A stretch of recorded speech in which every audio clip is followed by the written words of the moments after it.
Hi, my name is Zoe Carter, and this is a video about one of my books, Not Frozen Jelly, the first in a series looking at emotions. There are some people who let their emotions rule their lives. They have no difficulty expressing themselves. In fact, they can't do otherwise. They never do anything they don't feel like. They let every offence push them into an emotional meltdown, and they quit as soon as things get difficult. When we let our emotions take charge, we never develop perseverance, resilience, and grit. There are other people that completely ignore and disregard their emotions.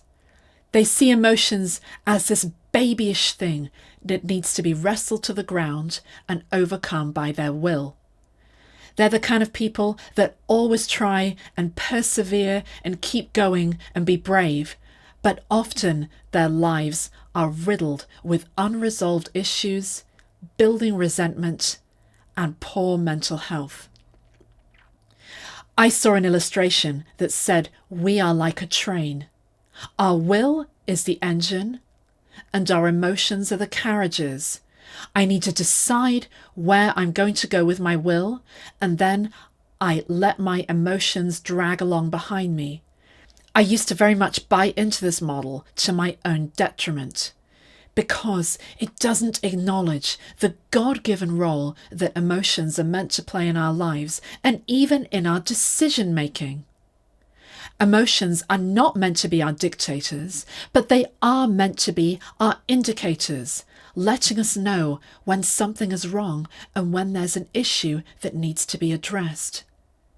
It can even alert us of danger beneath the surface that we can't see with our eyes or even describe with our words, but that we can feel with our instincts. I think a better model is to describe ourselves as a car. My will is the steering wheel, and my emotions are the dashboard. My steering wheel decides what direction I'm going to take, but my dashboard lights up to alert me when something isn't right. I don't need to stop the car and say I'm not going to drive anymore, but I do need to pay attention. I can decide to just keep on driving regardless, but if I ignore my dashboard, then sooner or later my car will dysfunction and it might just even break down, and then I won't be driving anywhere. With all this in mind, I wrote Not Frozen Jelly, a book about fear. The three characters in it represent the crippling effect that fear can have on our minds and on our bodies. Each of them has an encounter with the surfing king who transforms them into surfers themselves, so that when the big waves in life come, they don't have to drown. Instead, they can ride on top of them and be carried forward by them and stay balanced, upright, and afloat. Not Frozen Jelly is a book about knowing God and giving our fears to Him, but it's also a book focused on practical techniques that we can emulate in our own lives.